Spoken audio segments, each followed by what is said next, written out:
in the world of tournaments, when you fall, you get up right quick, right? Yes. If you can. If you can. If you can. So, I hit the deck, and I was like, well, that didn't go as planned. Straight up. I stood up, fixed my uniform, like, well, that was a flop.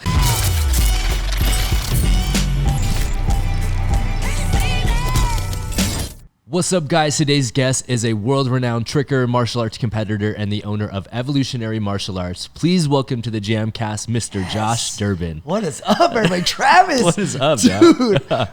Don't know if you can tell, man. I'm so stoked right now, Dude, this is man. so cool because as you guys can know from the audience, I'm sure, we are not in the JAMCast studio. We are on the road right now. Yeah. Roading it, man. Yeah. We're in Salt Lake City right now, which is the Great Salt Lake. It's pretty dope, dude. And where do you live out here? I live on the Layton-Clearfield border. So, I'm technically Clearfield, Utah. So people mostly kind of know where Clearfield is. Yes. Layton's like a bigger city. So if you're trying to think like, hey, where you at?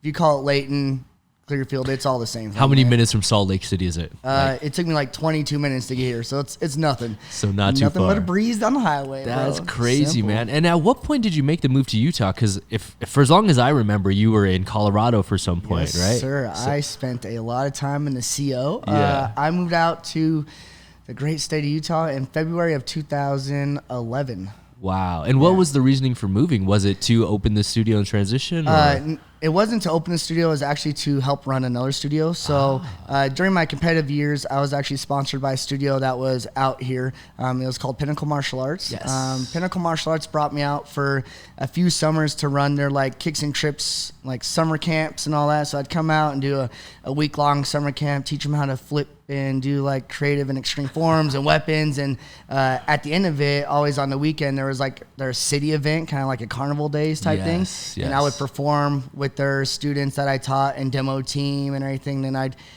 just go back home to Colorado. Damn. And then the last year I was out, the owner, Shelly, she was like, hey, I have a full-time teaching position for you if you'd like to take the opportunity and be a part of our studio. And I went home and I sat on the idea for about 3 to 6 months, really kind of weigh my options, what was going on for me in Colorado, if there's anything there for me at the time. And yeah, man, I made the hop over the mountains. Wow. Straight to Utah, And that's wild. And it's been wild ever since. Did you live your entire majority of your life in Colorado? Weren't you technically born in California? I was, yeah, yes. Right, This man knows his stuff right here. He's done his research. Yeah, dog, yes, I was born in Pomona, California. Okay. And I lived up in the Victorville, Apple Valley area, high No desert. way. We passed by that on the way to Vegas. Absolutely, Okay. you will every time. Okay. I lived there till I was, right in about third grade. And then in third grade, we moved to Colorado Springs. Dope. And I lived in Colorado Springs for there. And then I moved to Parker once I got into fourth grade. And that's where I lived for the majority of my life, Parker, Colorado,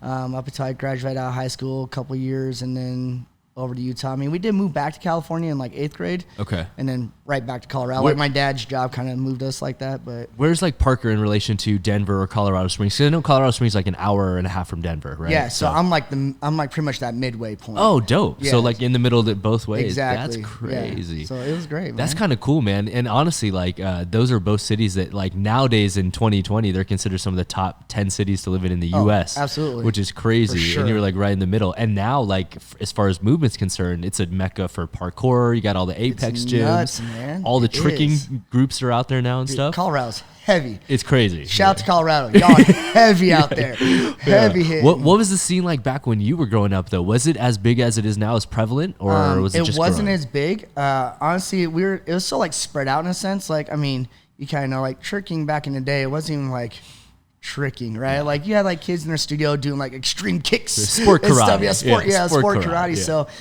the scene wasn't very big. I mean, as far as the crew I ran with the Aeroform crew, which was ran by the professor, the man, Dan. Mr. Good old Dan Perez, man. Yes. So it was the crew I trained with the most was Dan, Nick Vale, John Neese, Ty Matsu, man, Brian Ty, man. Yes, good old Ty. Wow. Let's see. Who else is on it? Chance was a part of it back in the day. So that was kind of the main dudes I really hung out with a lot when I was tricking. And then we would make trips up to Colorado Springs. See good old Luis out there every now and again. Yeah. We're on the next leg of our trip. We are going to Denver. And so we're going to meet up with all the homies, and Luis is going to drive up too. So heck yeah, dude. Good old Luis, man. That's crazy. So you were there back in the basically the beginnings of the Denver scene, back when it was just starting to pop off. Because we've had Dan Prez on the show, so we've talked about like the origins of the Denver scene back then. Yeah, so it was I met Dan at a local karate tournament. It's CK, and it's still run today. It's the Colorado Karate Association. Okay. And we were at a tournament, and I was like flipping around doing stuff, and so was he. I was hecka young. I think the first experience we had together, I was kind of like a little like bratty kid doing flips and stuff. Like, what are you trying to do? I don't know. You don't know no flips. Doing things, and I kind of got older into the teen years is when we kind of re-met up again and really started tricking with him, and then. Yeah, man, it was cool tricking with Dan. I felt like he had the controller sometimes. Yes, you know. So I mean, he could just explain stuff. It's crazy. It'd be like for my brain to work. He'd be like, "Oh, just do this and kick your leg out or yada yada," and it's just like click. So sometimes I felt like a little lab rat with him. Totally, sometimes, yeah. Clicking He's just buttons trying and stuff, just having a good time, which was super cool though, because like.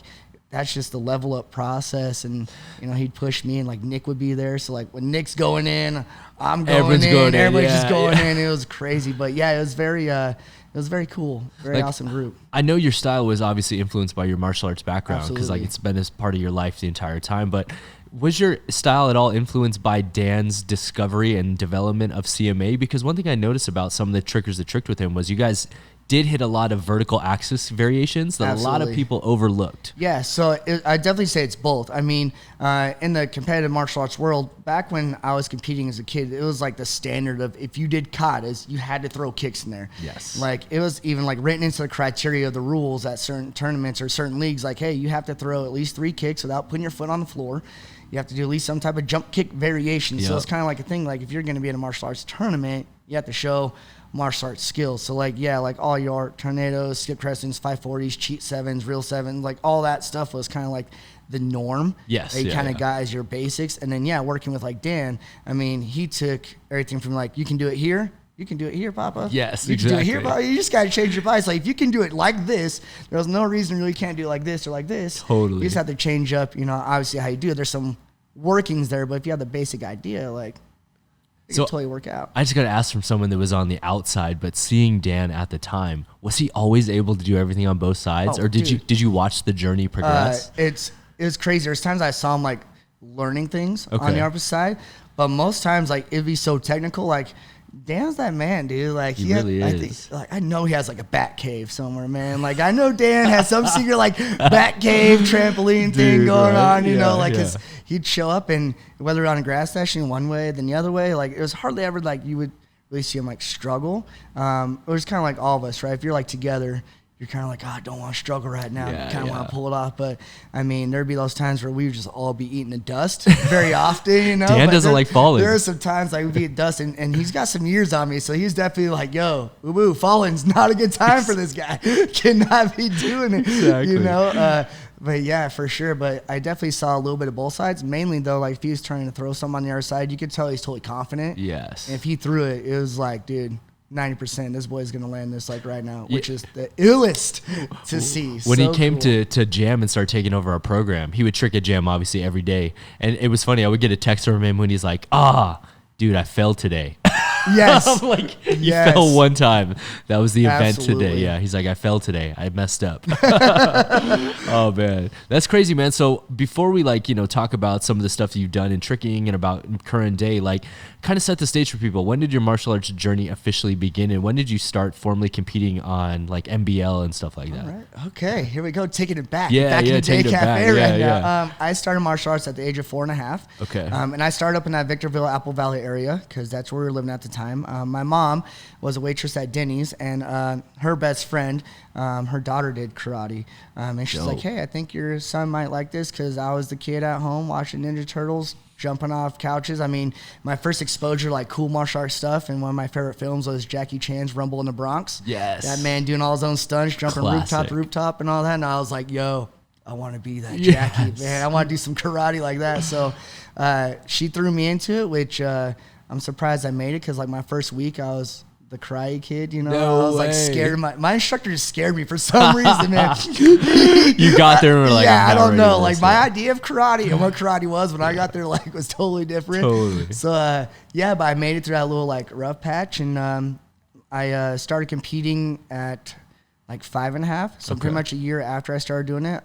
The studio I grew up in was a blessing for me because it was technically like a competitive studio. So once I got into it, like the people ahead of me were already like hitting NBL Super Grands and becoming world champions and being on like teams and being looked at. So like I was just the little runt that came in to like do karate, but I didn't know at the time that the people ahead of me were just like slaying it. I mean, at one point, like David Douglas was at our studio doing training stuff and everything. So like I saw him like when I was very young, like 6, dreaded it up, doing his butterfly twist studio. And I was like, yo, what is this? Dude, that's such a blessing to be into a competitive school in the beginning. A lot of kids have to seek it out as they get better. Yeah, very true. Yeah. I just somehow just stumbled upon it. Wow. Like my mom just knew the lady and she's like, yeah, my daughter does karate and competes and she's good at it and try it with your son. And yeah, man, walked into it and was it traditional TKD? Was it WTF or what was it? What was the style? It was kind of like a traditional, it was, I don't want to butcher the name. It was Chunj Do Kwan, which is, a Taekwondo that's a tough style. One to say. Yeah. I remember like when my instructor told me that, I was like, the Huda, what the what? You're like, what? Excuse me? So yeah, that was kind of like our main style for like katas and stuff and everything. And then as far as like creative forms, extreme forms, weapons, all that, our instructor kind of just came up with them for everybody. Just one dude like putting stuff together. Of course, the older kids had a little more leadway. They could like pull some things they liked the most, which I started to do when I got older. He kind of gave me that like the reins a little bit, right? Like, do stuff you like. But I mean, he developed all of our katas.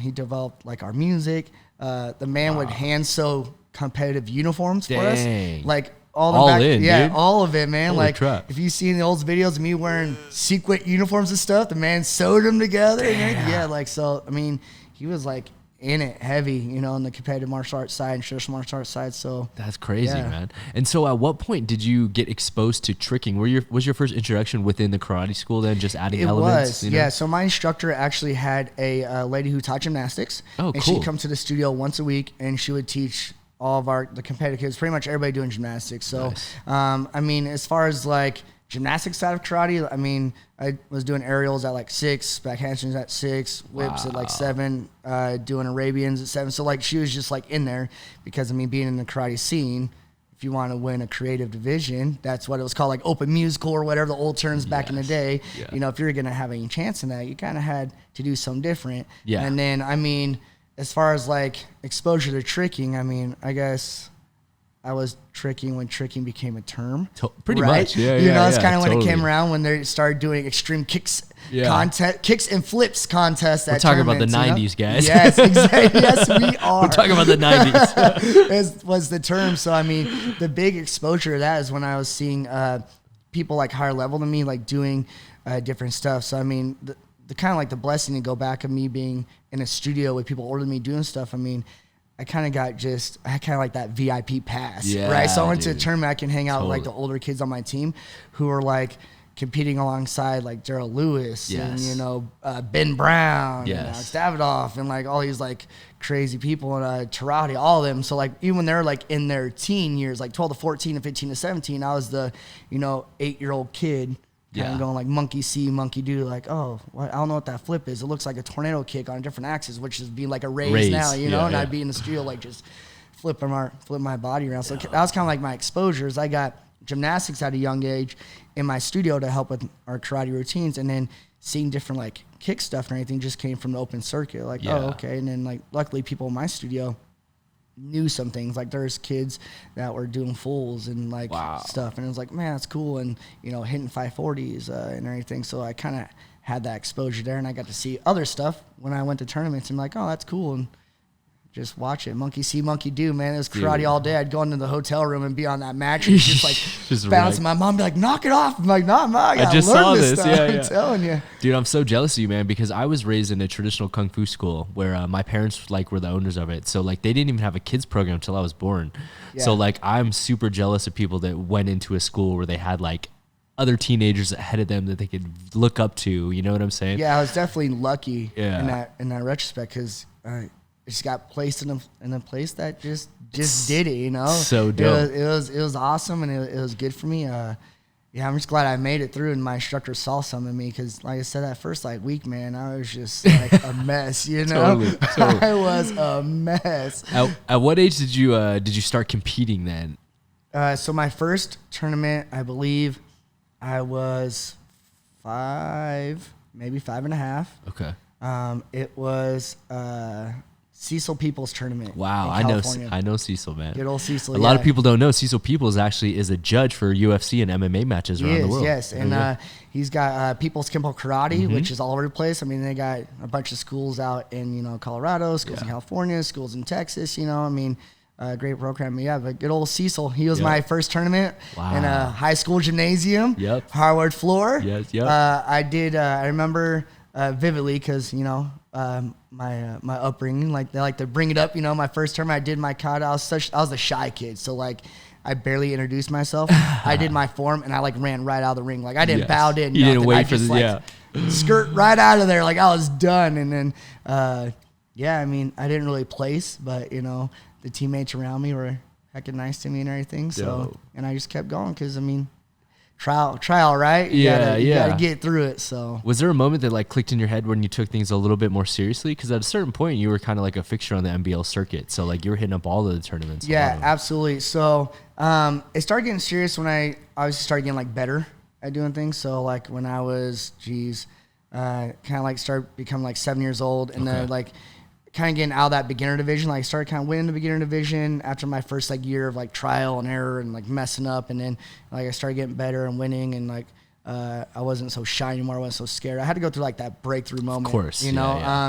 My biggest thing when I was a kid was like I didn't like making noise. I didn't like kiaing. I was that shy kid, and like the thing that had a breakthrough for me, it's crazy. Like I did a full private lesson with my instructor of just looking at the mirror, yelling. Wow. Straight up. Just to break making through. faces, ki-eyeing, punching, just letting it out. And then after that, I was like, it's kind of like almost like some armor. I was like, well, I'm not scared of this anymore. So like, let's go. So, totally done. And that's when I started experimenting. I was doing round off back handsprings in the studio. And I'm like, if I just jump higher and skip my hands, like what's the worst that's going to happen? And land my first whip. And I was like, all right, like no way. There's kind of something here. Yeah. And once you start going to tournaments and you're winning divisions and getting trophies, you're like, oh, I guess this is kind of something. And it's weird to like realize that at a young age, right? Like when people are coming up to you that you don't know, you're like, oh, hey, it's nice to meet you. And you're like, hi. And you're like, I have no idea who you are. But like, you're like 8, like, okay, like nice to meet you. And then, I mean, it kind of clicked for me younger.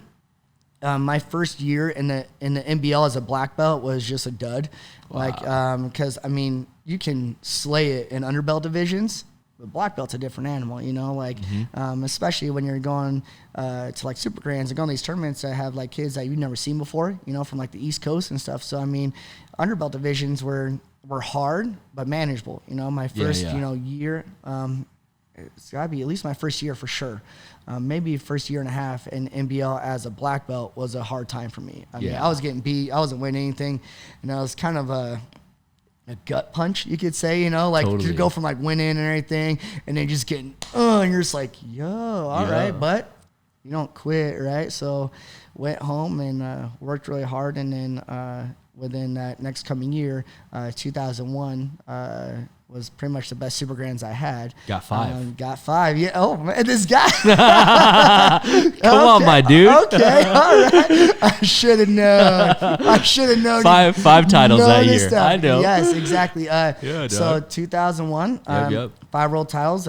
My first one was with my teammate Brandon Hastings doing a team bow kata, which was like so awesome. And honestly, I gotta give a huge shout out to Brandon anyways, because he came out to Colorado and he was the one that actually helped me produce my weapon kata, my form kata. We did team weapons, and like team forms is pretty much done like the first night of Super Grand. So like after winning that title with him, I kind of got in that mindset of like, yo, let's go. Like I got one, and I got one with Brandon. It was cool. But yeah, for sure. I mean, that first 5, and after that, I think that's kind of what started really that catapult. Gave you the momentum, right? Yeah, it's like, okay, I can do this. I can make it. I can win. Let's go. Let's just see where it goes. And just kind of kept riding that way for like ever, almost, it seemed like. Yeah, you got to ride it once you hit that momentum, because a lot of people don't understand also is like you could be the best in the world, and it's not to talk down upon NBL or Naska or any of these circuits, but let's be very honest. There's a little bit of politics involved in them. Oh, yes. And when you make that transition to a new age group or a new belt division, you're not always going to win, even if you should have won necessarily. Absolutely. You got to kind of, I don't know, they make you pay your dues or make sure you're going to show up to the next tournament, not just come and win. You're the new kid on the block. Yeah. And that's okay. You know, I mean, it's adversity, right? You're going to deal with it all the time in life. No matter what you do, there's going to be adversity. There's going to be jumps and bumps in the road, and you just got to handle that. So, yeah, for sure. I mean, going from, an underbelt division, going from like a novice, white, yellow, orange belt, and hopping into blue, green, purple, going up to that part, those kids have trained longer. Totally. They're going to be a little bit better. Yep. You could be winning all year and then step up and get 5th place. Yep. 6th place. And it's what happened? It's well, the mother 4 or 5 kids in front of you, they're bully up, yo. They're doing their thing. So they've been around, yeah. You know what's crazy, Doug? I don't think we've ever talked about this, but I know the first time that I ever saw you. I don't think we are. So let's get and I think it. that you would think it's a tricking thing, but it wasn't. The first time I ever saw young Josh Durbin was at a tournament held by Don the Dragon Wilson. No. Hollywood Classics. Dude, I was there, bro. Because I'm I'm an LA kid, born and raised. You know what I'm saying? And this was right around the time where a lot of people were telling me I needed to get away from winning all the kung fu tournaments and go into the mainstream NBL. TPA, you know what I'm saying? They had, TPA. Yeah, exactly. So mid 90s is when I broke over and I was going on to TPA, NBL and all that stuff. Absolutely. But I didn't compete at Don's that year. My dad was let's just go watch. And I think you won 2 of those, right? Wow. Yeah. Okay. We're getting in deep. Yeah. So Don the Dragon Wilson's tournament, he had this division. It was all ages, adults. Yes. All belt ranks. Everything. And you just compete. That's what I'm saying. That's what was so unique. People don't know. That's it. It was nuts. Even as a kid in underbelt divisions, right? If you did open musical, it was 17 and under. Always. And, and it was your belt, level in a sense, or at least it was 17 under color belts. Yes. Yeah. They didn't throw black belts in there. Thank God. Because, Yes. I don't think anybody would do competitions. What is this? Right?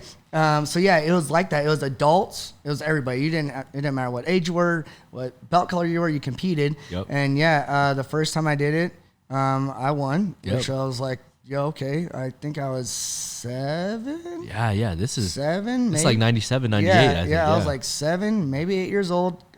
Green belt, I think. Wow. So it was kind of after my trial year, right? Thank goodness I got into that, not in my bad first year, right? Yeah. So I won that, and the Don Drag Wilson thing is when you won, you got to be in a part of one of his movies. He was filming as an extra in the background. So it was funny. pretty cool, So funny. Yeah. So I won the first one I did, and then I believe that next year he did again. I won the second one, which was cool, and yeah, it was a crazy throwback, time. right, It was a heck of throwback. I remember that division would literally take almost all day. Yeah, because it was they would give everybody. you a call time. They're hey, they were organized. They're hey, you're gonna need to show up from this time to this time.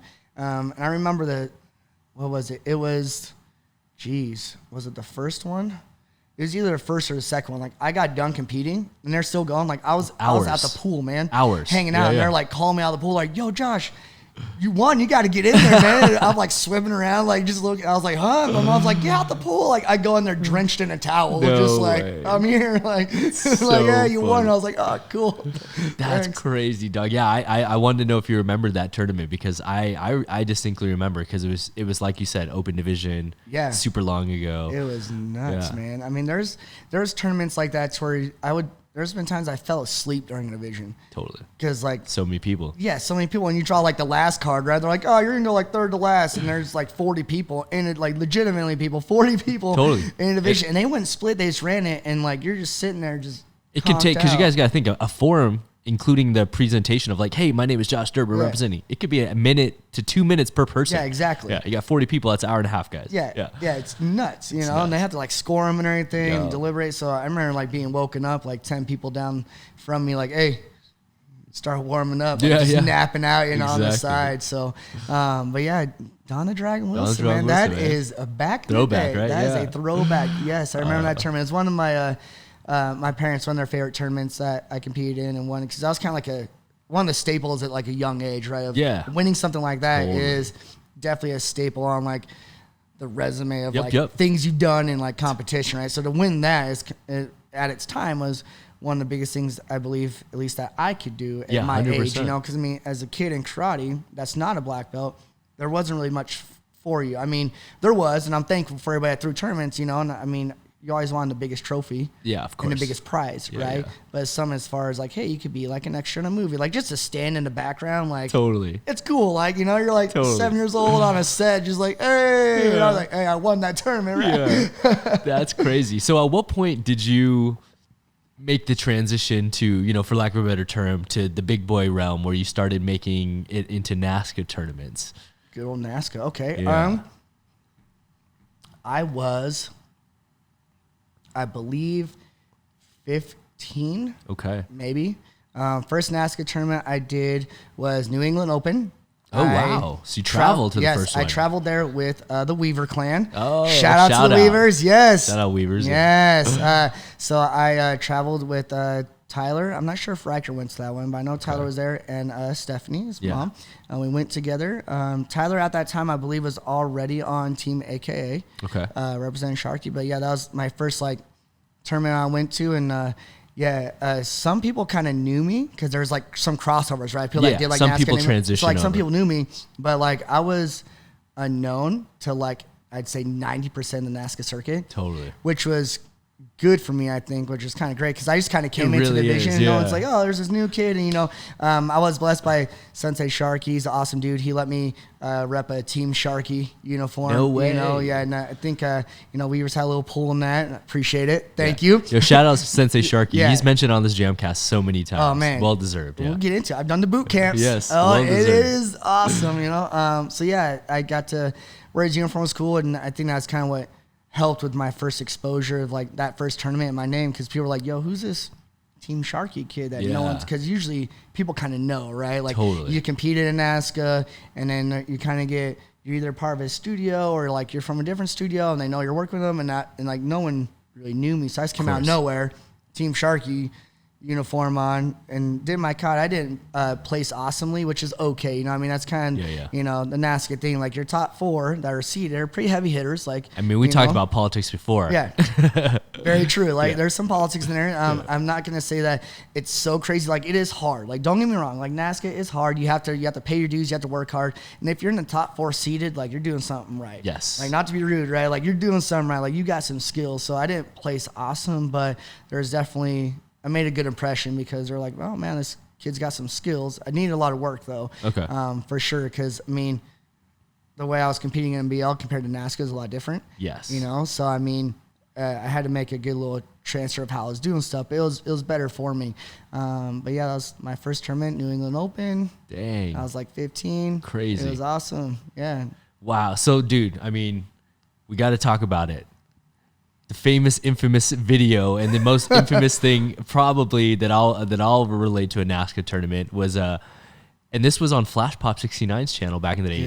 Good old Cole. Yes, right? good old Cole. Good old Cole. And basically, for those that know the video, and I'm sure we'll put it on screen right now, basically Cole put out a video where he said the first time Josh Durbin said he made it to stage, he told me he was going to throw a round off double back. This is true. And talk us through this story. Let's go. And how true is that? Is this something that you had in your mind forever that you wanted to do double back? It was true. So Cole and I were at Sharky's boot camp together. There we go. There it is, right? So that first tournament in 2000, like when I was like 15, 16, something like that. That next year, summer, I went to Sharky's boot camp. Okay. And that's where I met Cole. A lot of kids there. I mean, Sharky's boot camp brings in a lot of people. And for those who don't know, we're talking about Cole DeRoos. Yes. Yeah. There's a few Coles in karate, so I just wanted to clear it up. There is a few, yes. So he was there, you know, and we buddy up quick, you know, Dope. like he's a rad dude, you know, he threw some tricks and stuff. And I kind of knew him a little bit before, like see him a couple times or anything. But yeah, we were friends, hanging out and talking. I actually landed my first double backflip at Sharky's boot camp. No way. Yeah, I think it may be on his channel somewhere. Flash Pop, okay. Yeah, there's an old video of me doing a round off double back. It's like, I don't know, maybe 20 seconds long. Dang. And there's just me in this green Sharky's t-shirt and like blue pants, just run across the floor and just pop. So that's the first time I landed, and I was like, yo. Was that non-spring floor? It was spring. Okay. It was like the one time we got to go to a gym during the whole boot I was going to camp. ask, because that was pre-Sharky spring floor. Oh, yeah. So it was like the one time we got to go to like a gym while we weren't in Moments. Yes. So when we got there, like I just went AP, dude, because like I love tricking in gyms, right? And I didn't have any of that, you know, while we were there. Totally. Which is okay, because we were working on like forms training and all this stuff to make us better, which is great, you know. And once we got to the gym, I let loose, and I was just like, yo, I'm pulling dub right now. Like, let's do it. I know I can. So, totally made it around to my feet, and I was like, sweet. Did that, and I was talking to Cole. He's like, you think you ever throw out a Naska tournament? And I was like, you know what? By the time I make it to stage, first time I make it, I'll throw. He's like, really? I'm like, yeah, I'll do it. It's straight up, man. Like, I won my division, right? And he's like, so you can throw out double back? I'm like, so he called you out on it. It's like, hey, make it a stage, throw out double back. I'm like, you know, man, keeps his word, you know? No way. You cash that in the bank. So, I won my COD division, stuck it, and stage time came, and it's time to throw a double back. And the crazy thing is, before that, Cole, he met me up like near the staging area, and there was Cole, Jordan, who was on his team as well. Little Mike Guthrie was there. Young Mike. Mike. Like 12-year-old Mike. Yeah. I believe Mike's dad, and maybe Cole's brother, Brett, I believe was there.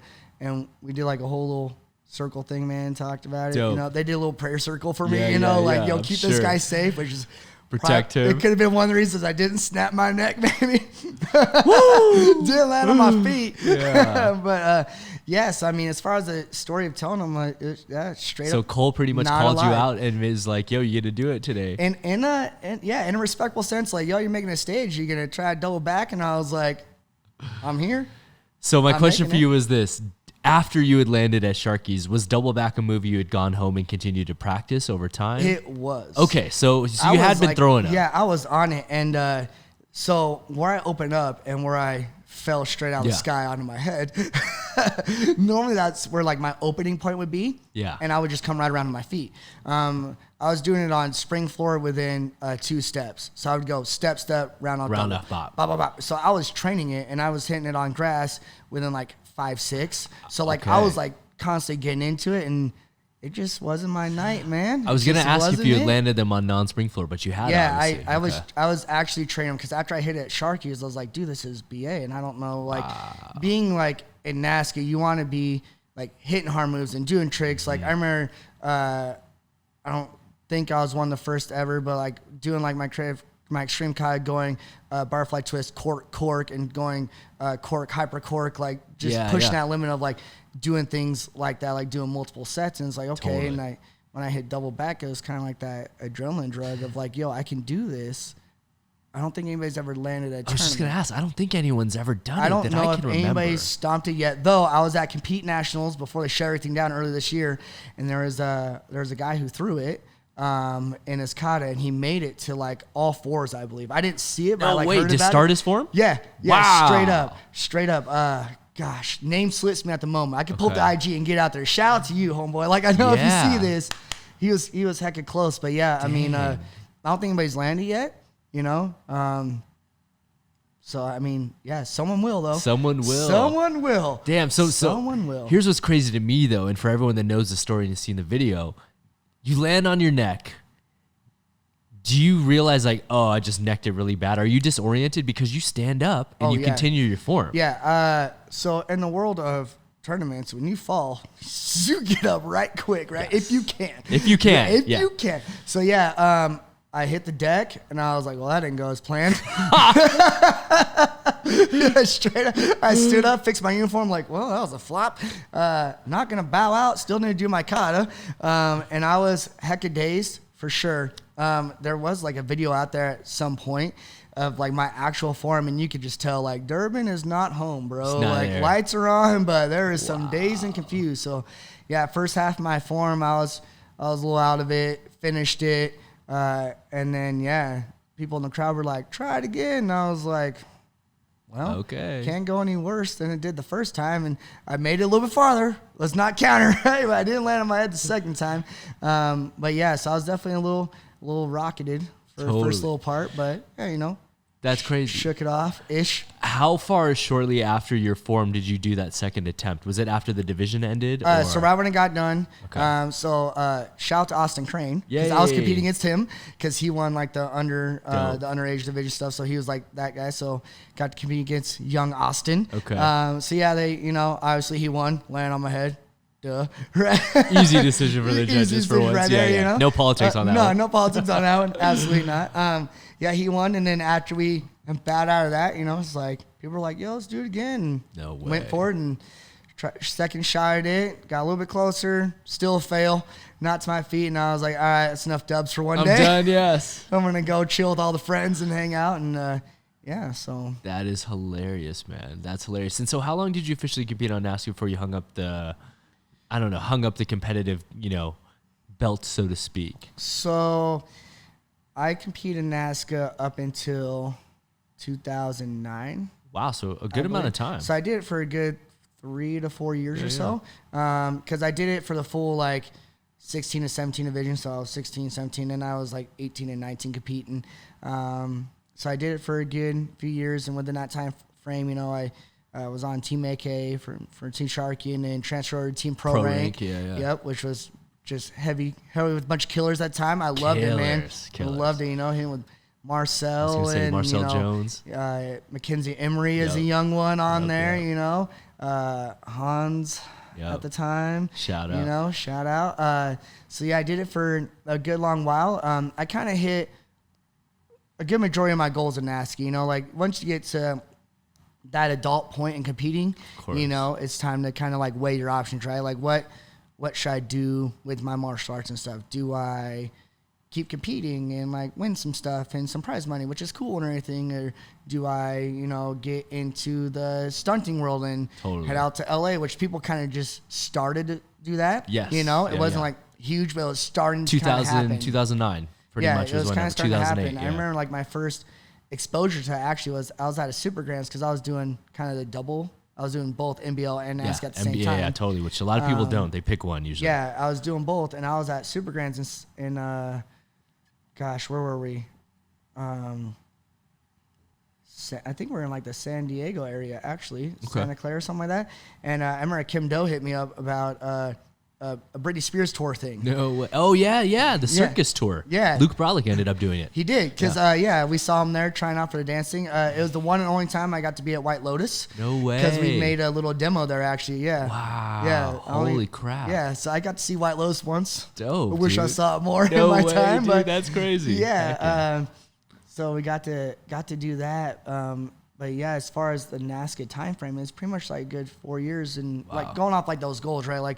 Won in the 16, 17-year-old division, made it to the adults, winning some. That's just kind of how it goes, back and forth. I mean, it was me, Matt Emming, and Mark C. It was pretty much when it came to the creative extreme, when it came to the extreme side of it, when we were in forums, we were all there. It was just battle out. It's who's on point that day, who see drops, how it goes, who misses. And so I won some, which is great. I made it to the U.S. Open stage, being on ESPN. I didn't win, which is cool. I mean, that's all right. But I made it to that That's point. The pinnacle of our sport. Been there, I made it there. I didn't win the ISK title. That's okay. I still won my division on the separate side, the U.S. Open thing and everything. Totally. So, kind of making it to that point, it's okay, where can I go from here?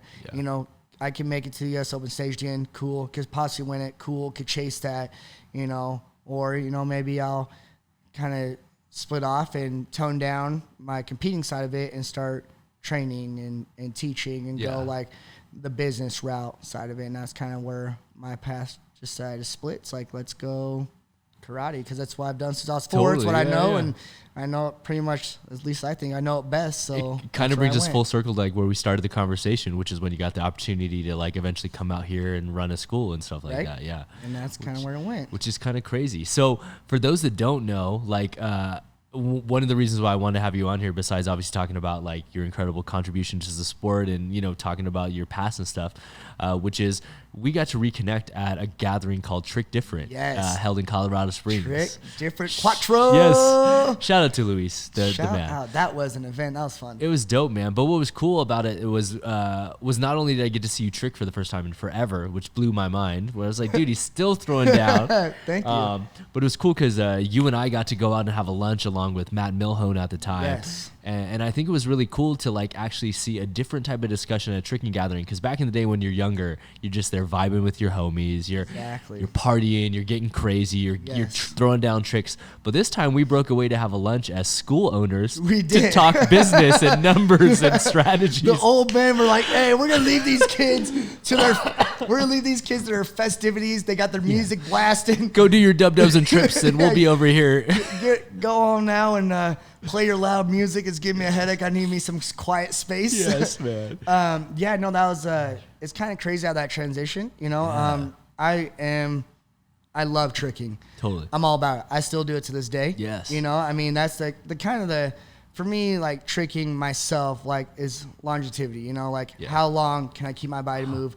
How safe can I move? And how far can I push your limits? Because I'm still, for myself, at least my goals, like I'm still pushing as hard as I can without breaking myself. Totally, you know? totally. And I've loved to see where tricking has gone, you know? It's and crazy. Having that conversation is cool too, to be able to go to a gathering and still get that like young feel, like, this is a gathering, and then be like, hey, there's some homies, let's go talk about some big man stuff. Totally. Let's talk about business and how, you know, we interwork things and logistics and stuff. And, you know, it's always fun to bounce ideas. That's kind of like the gathering of the gathering of minds, you know, because I mean, the young men and women who do tricking gatherings now, they're amazing, and their mindset is great, and they talk about a lot of great things. Like I remember being out back with the food trucks, and they're talking about how to progress tricking in a positive way. You know, like the people that are invested in it, you know, they're looking into like doing things like doing gyms. Totally. You know, how can we do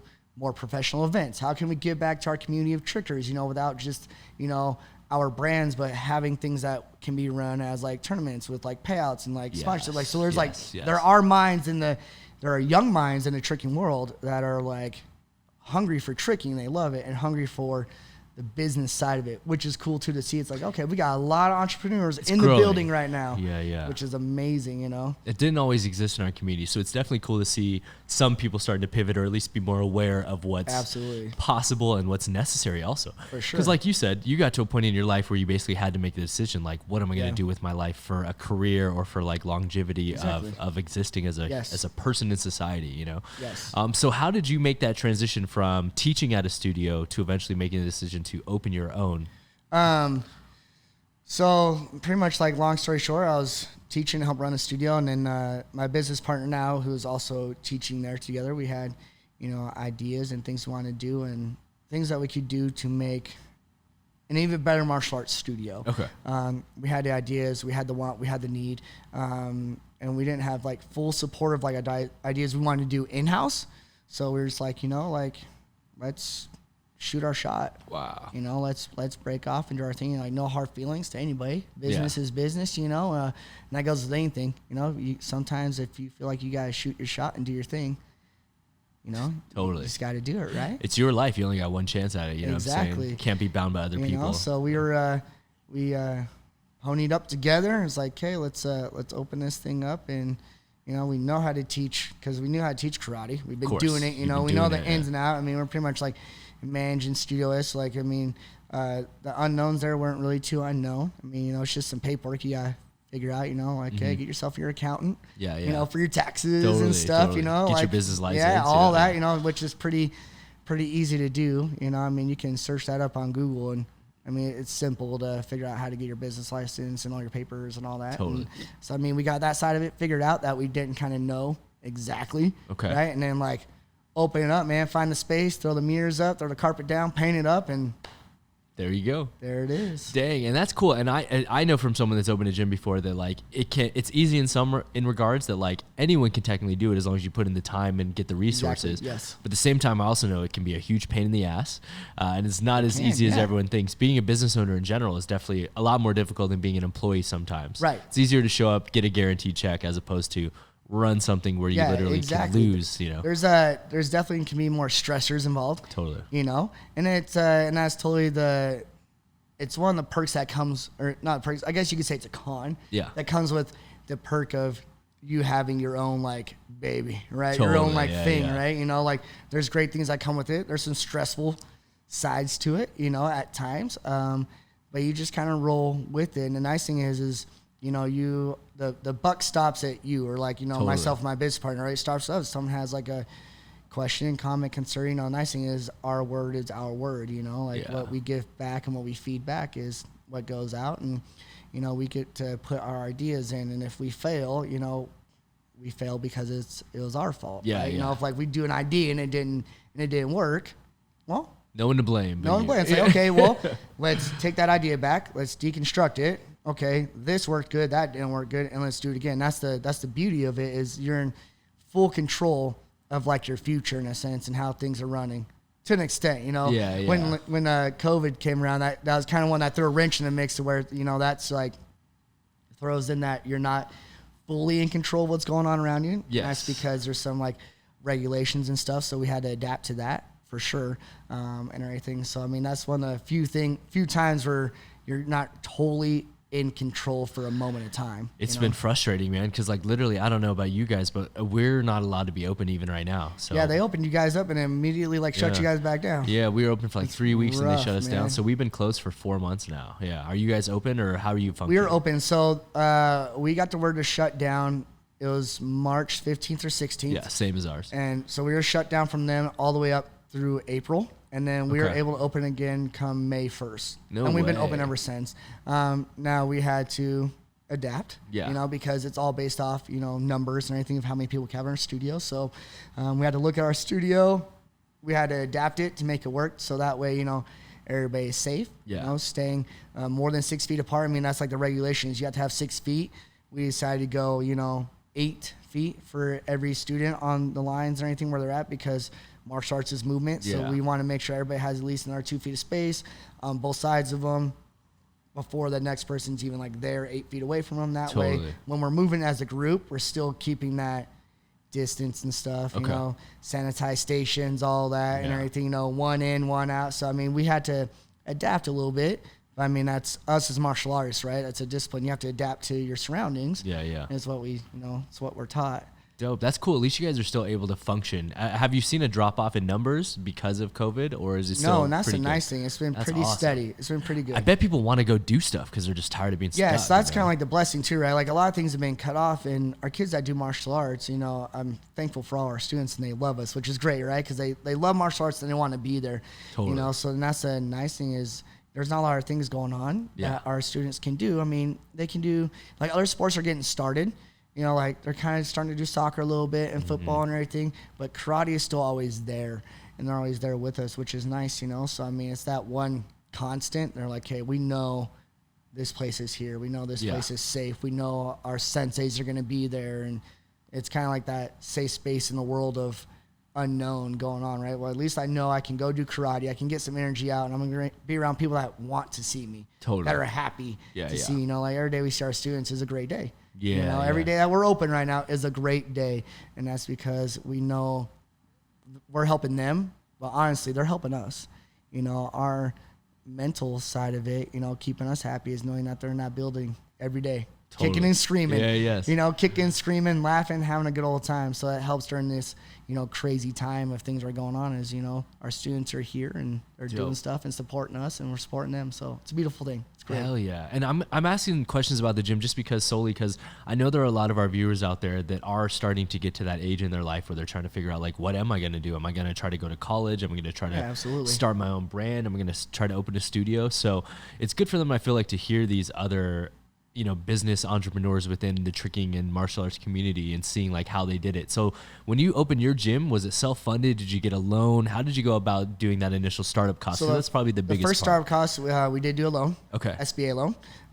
Okay, cool. So through Small Business Administration. Yep. Okay. So we got SBA loan. We found our, nice thing is we found our spot, opened up. The build out for our studio was included in that, which is nice. It's, negotiate. Totally. I mean, learn some negotiation. It definitely helps. If someone tells you no, there's always a yes in there. Yeah. You just got to find that yes. So you just got to be able to work with somebody, So nice thing is part of our build out was with us getting into our studio, which was a good thing. Cool. We were able to, get our first couple months free on rent. Same as mine. Yeah. Because you gotta do that. Most places I think are kind of like that anyways, because they know you have to get in. Yeah, with going, when you're not generating with revenue. Like technically a goose egg, So, I mean, most people are nice to that, which was cool. So, yeah, I mean, that's kind of when we started as SBA loan. And then we got in there and started doing a thing. That's since been completely paid off. That's gone. Dope. Which, I mean, that's the best. Pay your bills, right? I mean, that's how you run course. it, So, yeah, that's how we started, is how we got our foot in the door to do things, which is kind of how most people kind of go about it. Either you have the equity up front first, and if not, well, it's okay. It's like going to college, get yourself a little loan, work it out, pay it off. It's all good. So, and between you and your business partner, are you guys pretty much running the entire thing like between you two at all times, or do you have other staff and teachers underneath you guys? Yeah, so we have other staff underneath us. So we're both there every day. Okay. And then we have 3 other instructors right now. Another like main head instructor that runs everything, and a couple other instructors as well.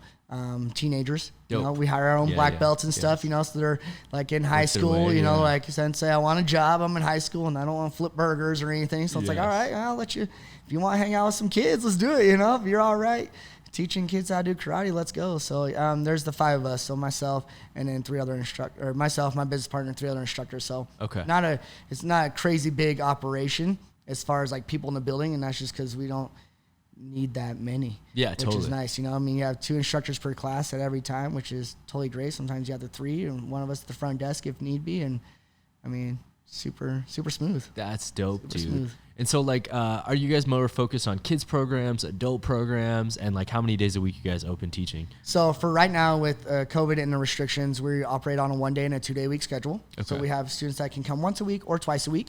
Okay. And that's just a mixture because of our population of how many students we have. We can't have students coming more than like 2 days a week because we got to keep our numbers safe for our students and our families and everybody. So that's what we're operating on now, is a 1-day and a 2-day week program. We have multiple age level programs. So we have a 3 to 5 year old program, which is our mini ninjas, just our little tiny tykes, which it's so fun to teach. Dude, that's Them kids are crazy. And then we have a 6 to 8 year old program, which we call our junior samurais. And then we have our, our 9 to 16 year old program, which is our youth and teen program. And then we offer an adult program. For our adults, I have a normal karate class. Nice. Right now I got what's called my mom class. So I have a bunch of moms that bring their kids to karate, and they do karate too. Nice. So I got a quote unquote mom class. So I got a bunch of mom ninjas in there. That's dope. And then we also have like a striking kickbox class too for anybody that wants to just get in there. Hit some stuff. Hit some stuff, yeah. Just hit some stuff. Do you guys teach tricking at all, or any elements of acrobatics? Yes, we do. So Monday through Thursday would be like our normal karate days, right? Yes, teaching our traditional. katas, all that. Katas, weapons, self-defense, all your core curriculum stuff. Fridays is our specialty day where, we run our tricking program and our competition class for our kids that compete. So Friday is like our day where we do kicks and tricks, and then we do our competition class right after. So like they'll do their hour tricking class, and then bam, right into competition class. Nice. Run your katas. Let's go. Let's prepare for tournaments, which right now are on hold. So yeah. We're just prepping for whenever they let us loose. So. Crazy. And so, like, just as a general question out there for kids that are listening and maybe intrigued on trying to follow the same path, is there any single piece of advice that you would have for a kid that's interested in opening their own studio? So just like give you some time to think about it. For example, when people ask me about like, what's the one piece of advice you give me about opening a gym? I would always be like, budget your money and then plan for more expenses. Exactly. That's my piece of advice. That is a perfect one, which I was going to say, like, make sure you know what you're getting yourself like into. Yeah. Right. Yeah. Don't bite off more than you can chew. You can be ambitious, right? But don't be so ambitious that you go broke. Totally. I look at, like, if you're going to start into it, research your buildings. Yes. Research what you're at. Look at look at what the lease owner wants. You know, you don't have to sign a lease to talk to somebody to negotiate, right? Like, you can get yourself a realtor, or you can just go up to most places that have a number on the door. Yep. Call them up. Hey, how much is the space per square foot? And look at more than one option. Like, when we were looking at to open our studio, we looked at multiple buildings, and we decided on the one that fit us best.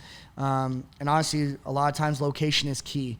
I say that with martial arts studios, and the reason location is key is because you want to be seen by the public. A lot of things is word of mouth or like drive-by. So like us, we're in a strip mall right next to a Walmart. Totally. So like the whole city of Everyone Syracuse sees you. is shopping there. So like we're seen. People know us. If people are like, oh, You're the you one want by to do Walmart. karate? Yeah. Oh, there's a karate place right there by Walmart. Wow. You know, like that's. So I mean, location is key.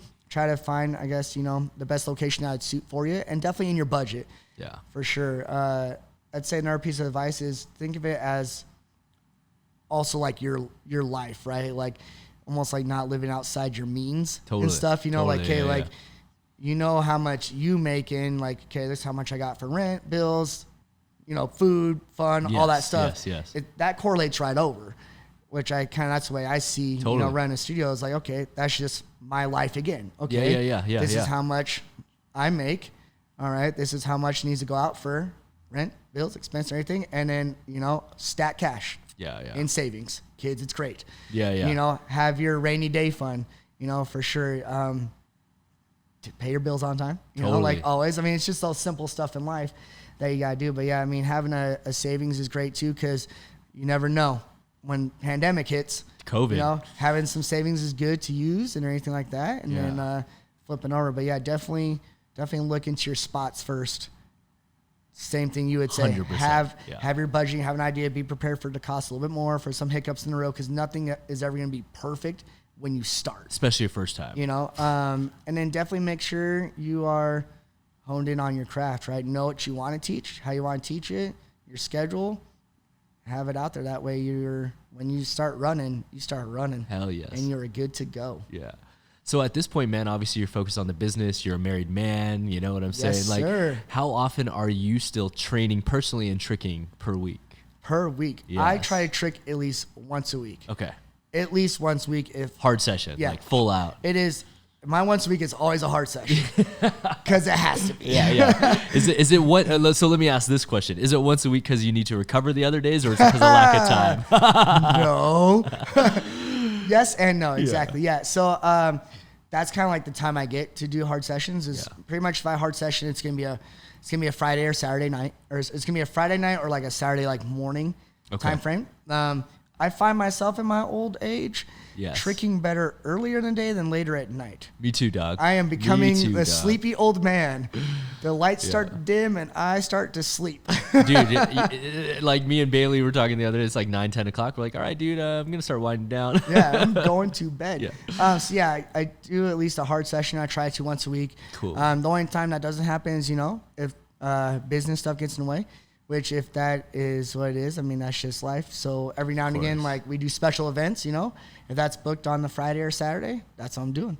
You know, that's my life, which is cool. And if I need to supplement somewhere else, you know, if I got some time during the day where I'm not teaching, I might throw a couple kicks for fun. Nice. And everything. But sometimes in my downtime, I just like to have my downtime, you know. Yeah. Lay out on the floor, stretch out. Watch videos on the IG, watch all these young bucks pull in, back out, quad swings, trips, and all this, and just sit there and be like, yeah, get hyped. But yeah, for me, sessioning definitely once a week for sure. Okay. I definitely try to. And if anything gets in the way, like, it's okay. Yeah. There's always another day. It's always, I was gonna ask you, like, A, how's your body holding up in general after all these years? And then B, how up to date are you with the scene in its current state right now? All right, so my body holds up okay, you know. My body holds up all right. He said okay. It holds up okay. I'm not a spring rooster anymore. Dude, trust, I feel. It holds up pretty well. I mean, obviously when I hard session, I'm definitely sore that next day. Yeah. For sure. Like, I'm pretty much sore the end that night. Like, okay. My quads be killing, totally, dog, you know? Totally. So I'm definitely sore for, like, that next day after. But, like, if I train hard on Saturday, come, like, Monday, it's pretty much it's pretty much all right. Okay, You know, cool. so it's not as bad as, you know, it could be. And I think that's because my job is so like, my career is so like mobile. Yeah, You know, yeah. it's where I have to like, I structure my Gotta be classes. moving. I walk around. I have to show some kicks every now and again, which I'll be sore. I'll be throwing some round kicks like, oh, yo, boy. Yeah. Okay. So, I mean, it holds up all right. You know, I'm not a kid anymore. I can't just like session every day of the week Totally. without like feeling I'm going to break. I mean, I've had like slight little injuries come around, like, you know, a little bit of hamstring tendonitis, which I think is kind of just being a martial artist and a kicker all the time. Like you kick your legs a lot all the time. Eventually you're going to kind of start to have a little bit of wear and tear on you, but nothing, a little stretching, a little foam roll can't help alleviate a little bit, you know. I mean, you use it or you lose it. Yeah. You know, so you got to do your leg exercise, kids. Do them leg exercises, do them saying. hammy pulls and stuff. Don't take it for granted, guys. Yes, yeah. exactly. So I mean, the body holds up pretty well, you know, and and that's why I kind of like keep that hard session to once a week, is give my body, if I could talk, time to recover.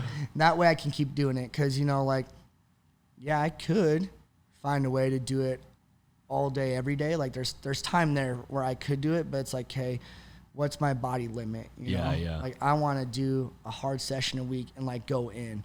Like, I want to do everything at the top level I can, go big, go home, and then rest. Yes. And then get out again. I've noticed that for myself, that works great for me. Okay. You know, leading up to like Trick Different Quattro, I knew like, okay, I might get roped into a battle on accident. Like, someone might be like, hey, you want to be on team with me? And be like, all right, sure. You know, so leading up to that, like if it's like an event, I'll try to hit like a 2 or 3 day a week thing. Okay, yeah. Because, and the reason is them young kids, they get you on the floor, man. Like, you see them going and like, you're like, yo, and then you got to remember like, yo, this body though, right? So you got to learn that pace. So if I'm going to go into like an event or something, I'll up it up a little bit. That way I know if I'm going to be tricking for like about 2 days straight, in a sense, that I'll be able to hold up through like the first day, throw a couple things for fun. And the second day, let's say I'm like, get roped into a team battle, which is complete nonsense. Nothing made me happier than watching you battle. I was dying laughing. I was like, please hit him with it. It was a fun experience. Yeah, for sure. You know, I'm glad I got blessed to be in that. You know, shout out to young Malcolm. He's the one that roped me into. He's like, yo, dope. Yeah, Malcolm. He roped me into. He's like, yo, I got a couple people be on the team. We got a battle. I was like, what? He's like, yeah, man, I got Jordan on. Come on, let's do it. I was like, that's so funny. Like, all right, like I'll get in there, and it's cool to still get out on the floor against the kids. Like, you know, battling is great. I love it. It's fun to do. Like, I don't expect to go out there and like win. Yeah. Right. Yeah. Like, at my age, right? If I'm gonna team battle somebody, it's like, you know, you got the old guy, right? Like, just throw down a couple passes and stand out. You know, it's like, hey, I'm here. You know, like, why not share the floor with the kids and have fun? You know, and I don't mean to call you kids and be disrespectful, but you're younger than me, you're young kids, adults, right? So it's a good time and it's fun, and I do keep up. So like, on to the second question, like keeping up in community, yes. I follow everybody who's everybody right now. Okay. You know, like I'm watching them, you know, every kid out of Japan that's slaying it.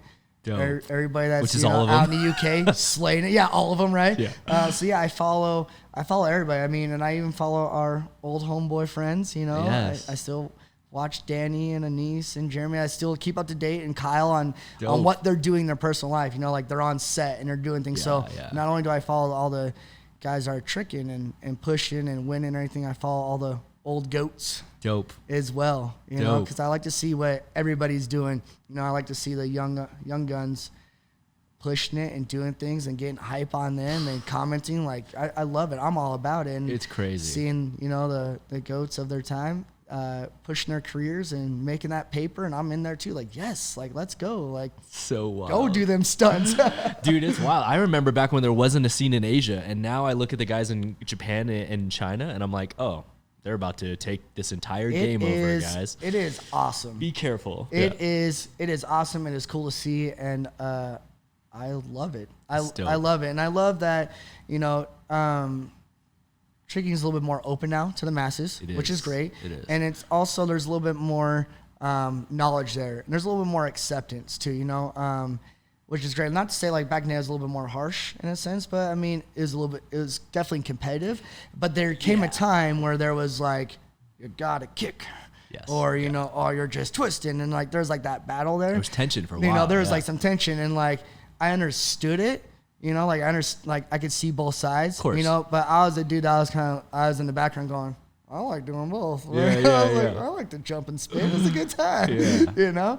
And there's some tension there. It's nice to see, like, now it's not so big, you know? It's really not. It's just all about moving now, I feel like. Yeah, exactly. You know, and, you know, who's to say that one way's better than another? You know, like, if you got great kicks and you showcase it and you're, like, doing some stuff, like, yo, you are a tricker. Yeah. You are a tricker. You're throwing some spins there. You're throwing your kicks like you're part of the community.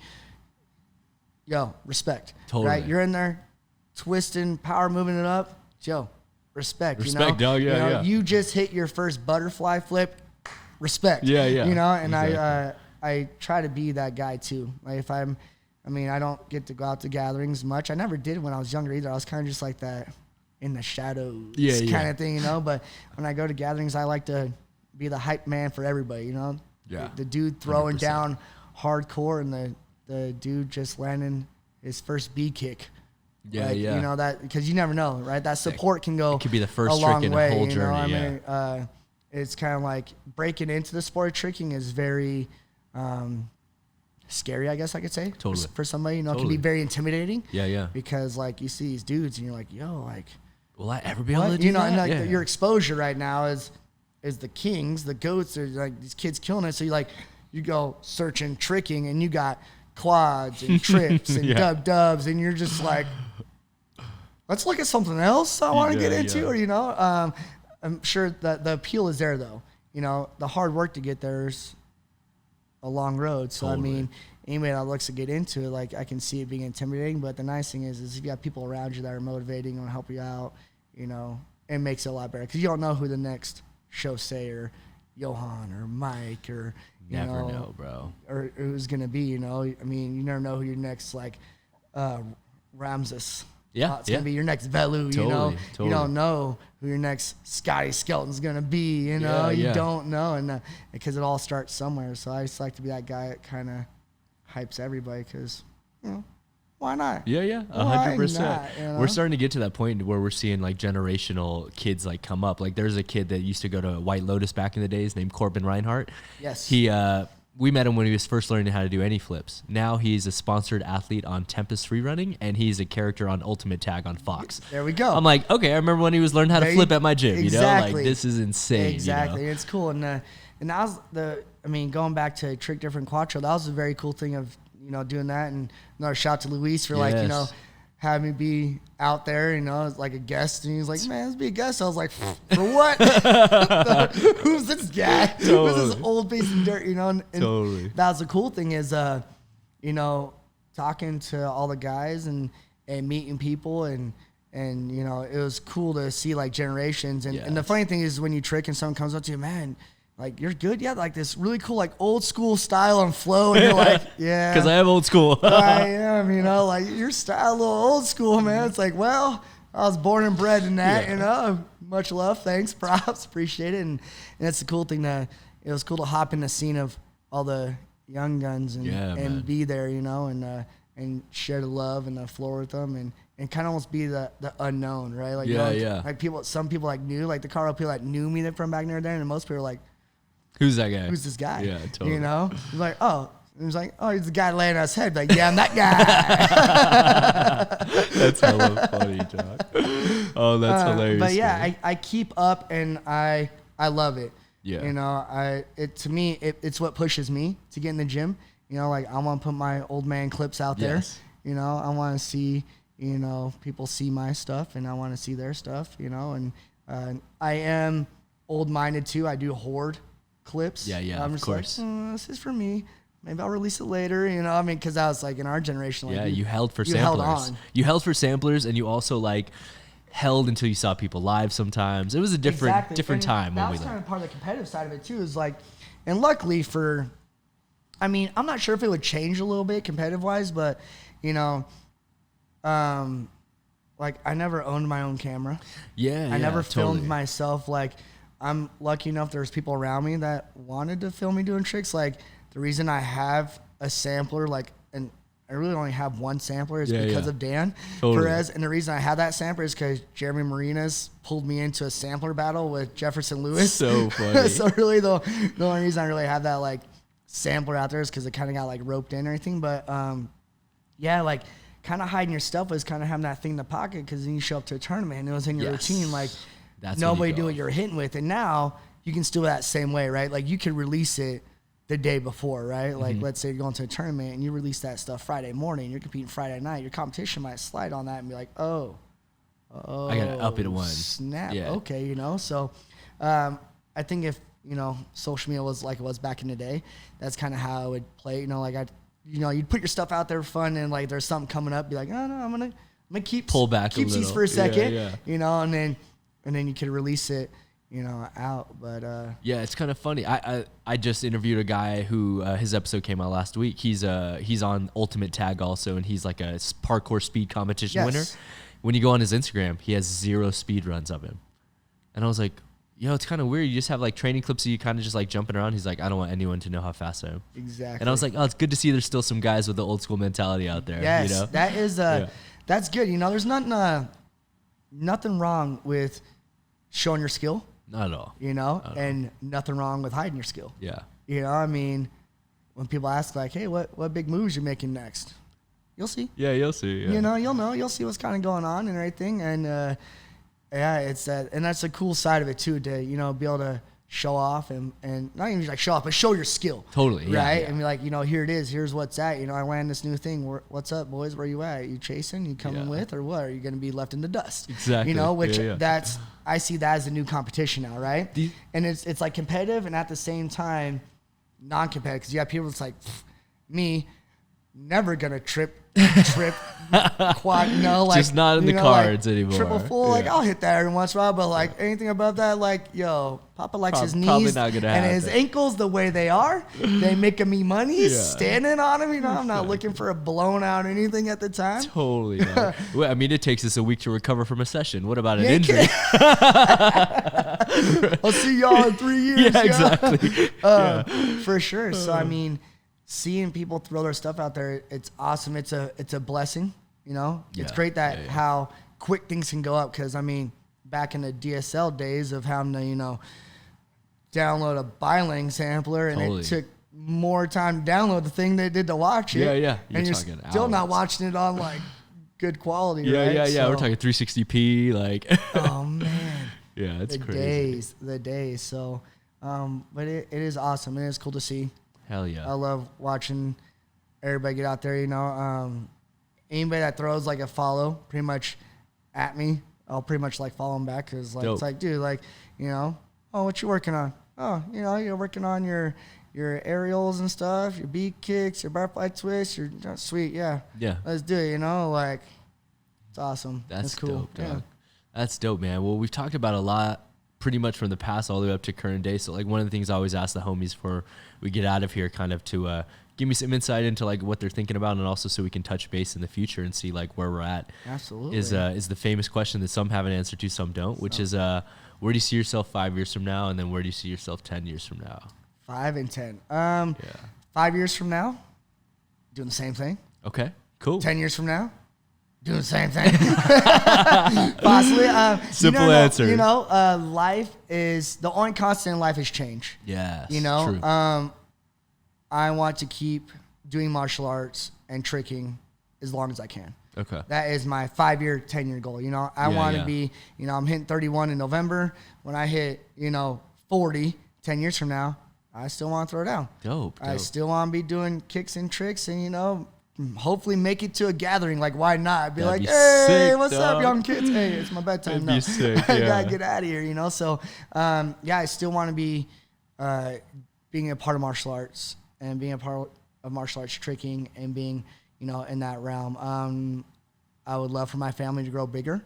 Okay. You know, right now it's me and the wifey. Yep. You know, why not have some little Durbelins run around, you know? Yes. You know, I would love for that to happen, you know, some children along the way, you know, to pass down anything that they want, you know, if they want to get into tricking and kicking and screaming, like, let's go. If not, like, let's go too. Dope. You know, so yeah, my 5-year, 10-year plan, man, is to keep training, keep doing what I love. Okay. You know, grow my family. You know, my wife's my number one. Yes. She's the woman. She's awesome. You know, in fact, actually, this weekend's our marriage anniversary. No way. Shout out to the wifey. I Dude, love you. Thanks for letting you stop by quick to do this. Yes, right.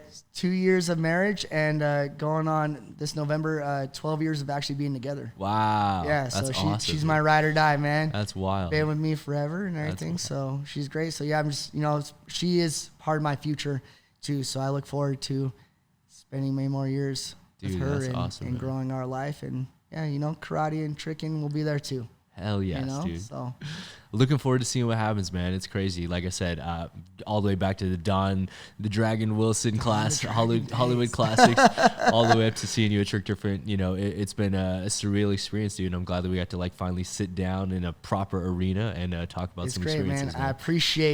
I appreciate you and everything you do for the community and having me on the show, man. It's people like you that make it great and open the eyes to more masses. And, you know, shout out to all you young bucks out there tricking and pushing the sport, because our sport would not be where it is for our old goats. Respect. Totally. You know, the guys that started it and the guys now.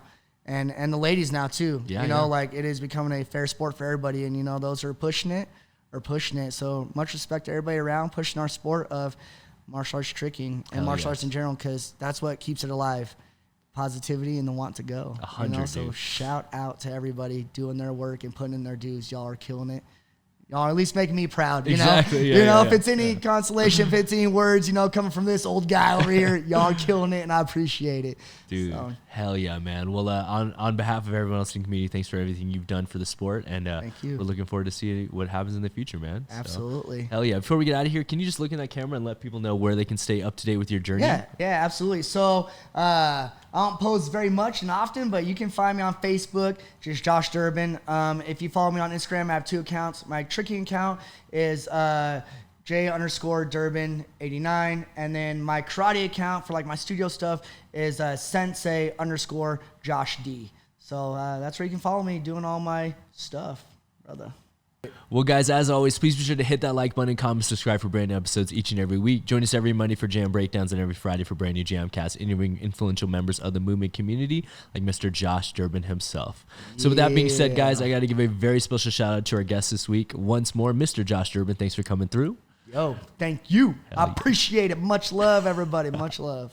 And as always, guys, coming through, I'm your host, Travis Wong. Thanks for joining us here on another JAMCast. And until next time, we'll see you all soon. Peace out, world. Let's go.